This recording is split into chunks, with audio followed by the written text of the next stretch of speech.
Let's talk to the Work and Pensions Secretary Therese Coffey, who's here. It's good to see you. Good morning, Steve. I mean, look, when you look at the papers this morning, I mean, it's depressing stuff. How do you feel about all of this? Well, the PM answered a lot of questions yesterday, continues to say that our main priority is to get on with the job, whether that's about tackling the virus or indeed about getting young people into work, which we're doing through Kickstart. But I think it's just part of the ongoing aspects of recognising there's a number of different inquiries underway. Cabinet Secretary spoke to Parliament yesterday as well. And frankly, we just our focus is on other things, I think, is the best way to say it. I mean, do you think mistakes have been made somewhere along the way? Well, undoubtedly, the things that we were discussing actually with the chief scientist and chief medical officer, as was suggested perhaps last year, when certain assumptions were made about how the virus might be transmitted, we have a different understanding of that now. So there's different elements that have gone along the way. But the key thing is we've now got 33 million people vaccinated with their first dose, nearly 13 million with their second dose. So it's all been about trying to make sure that we tackle the coronavirus and actually get on with the roadmap to recovery, because by trying to have also saved lives, we're actually been trying to save livelihoods, and we now need to get the economy really flowing again. Look, away from the Prime Minister, if you like, but on a personal level to you, if someone ever said, let the bodies pile high, are they comments you could ever personally condone? Well, the Prime Minister says he didn't say them, and he said that, I think, yesterday, to Sky. So I take the Prime Minister on his word. But away from the Prime Minister, if anybody else said it, could you ever condone it? Well, I'm not aware that any politician has said anything like that, or indeed any other person that I'm aware of. But there's an element here about, as I say, trying to keep on with the main task at hand. We've got through this challenging time. We're still not out of it. That's why we're still encouraging people to take up their vaccines, but also the work like Kickstart of getting young people back into work. Yeah, look, I know we're going to talk more about Kickstart in just a moment, but in terms of some of the other allegations floating about and to do with the flat in number 11, what's going on with that? It's a confusing picture. Well, the Prime Minister has said that he has paid for the redevelopment that happened. He's asked Simon Case, who's the highest civil servant in the land, to undertake a review of exactly what happened. Simon was not the Cabinet Secretary when all this started.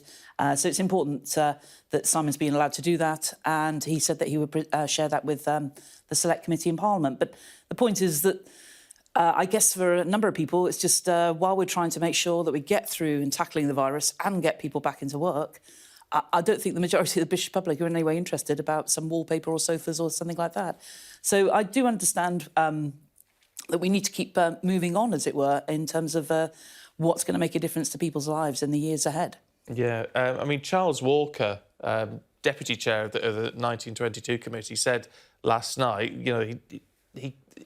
to paraphrase him, couldn't give two figs about who paid for the flat, as long as it wasn't his constituents.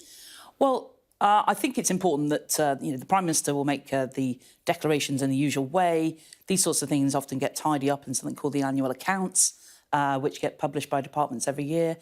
So it's just the right declarations will be made. The Prime Minister paid for it personally.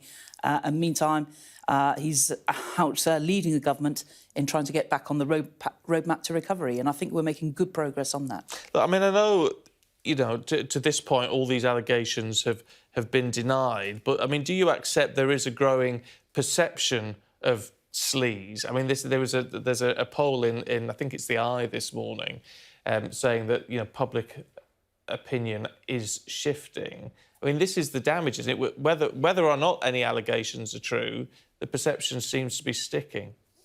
What I do see is being out on the doorsteps campaigning, which I have been doing myself during this campaign. People are generally optimistic. They're pleased with how we're now getting on. They're excited by the prospect of getting this virus properly under control, recognising it won't go away forever, but seeing the number of vaccines out there and actually life starting to come back to normal.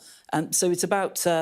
I genuinely believe people are just more interested in getting on with their daily lives and the actions that we're taking to help them to get back to more of a new normal, as it were, post-COVID. What do you think Dominic Cummings is playing at? I don't know if you had any dealings with him, particularly when he was still working in Number 10, but what's he playing at? I don't know. He was an advisor to the Prime Minister. He didn't really have a lot to do with DWP. I think I had one message about Kickstart, funny enough, last year, and that's about it in my interaction, which I think is a reflection of how we, Department of Work and Pensions, have really got on with the task at hand and spending an extra £7 billion on welfare in the last year because many people have turned to benefits for the first time. We were able to meet that challenge, but our challenge is now to recognise nearly 1 million people have lost their jobs, many millions more, 5 million being protected by the furlough scheme, and we're particularly focusing on young people. And I'm pleased that over 16,000 young people have started their Kickstart role, but we've created and approved nearly 200,000 jobs to be filled over the next year. So it's a really exciting time, but that's happening more quickly now as we move along the roadmap to recovery. But look, I get that there is a need to focus on what is happening now and what the government is working on at the moment, but there is some concern, I mean, from William Hague, former leader, of course, who said with the prospect of Dominic Cummings giving evidence before one of the committees, William Hague said in the Times, I think it would be a mistake to dismiss these allegations as a fleeting problem. Dominic Cummings, he says, is likely to turn up to this committee with a trail of digital evidence. Well, a lot of people will have seen Dominic Cummings for the first time ever last year when he gave a press conference in the Rose Garden at Number 10. They'll have come to their own views, I'm sure, the public. And meanwhile, the Prime Minister continues to get on with the key things that really do matter to people, the people's priorities. So, you know, there's an element here that we have a real level of transparency within government. We publish aspects about, on a quarterly basis, about our meetings that we have, those sorts of things. So it's important that we, as I say, keep focused. Parliament does its job of scrutiny, which it is doing, and we, as I say, really focus on things like helping people get back into work. Well, and in terms of that and the Kickstart, you know, I think it was about 2/3 of those who've lost their jobs during the pandemic are under 25. It is very difficult for those people to get places in employment. 16,500 places is impressive in itself, but there's still, you know, we're talking 500,000 people here, so...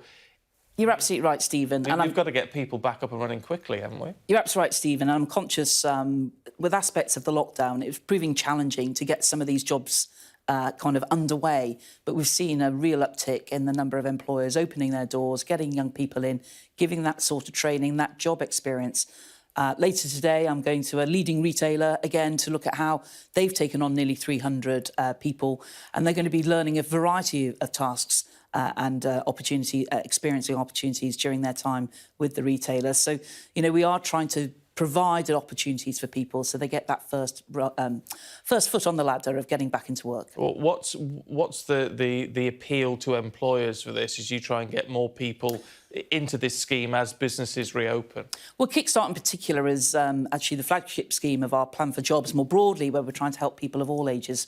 But employers get basically wages subsidised, 25 hours free employment. In return, it's a mutual benefit. They have to provide that sort of real role, but also the employability support, so young people are ready to get the next, hopefully, long-term job. Can I just ask you quickly about Nazanin Zaghari-Ratcliffe? I mean, hugely distressing for her and her family and friends over what's happening. The Foreign Secretary says the UK is going to do all it can.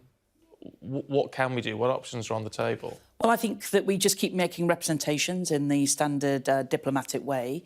I'm conscious that, you know, this is a decision of the Iran regime, the Iranian judiciary system, and just as we have tried to support this family along the way, we will keep doing so and keep making the case on why we don't think this is appropriate, and in order to try and get Nazanin reunited with her family as quickly as possible.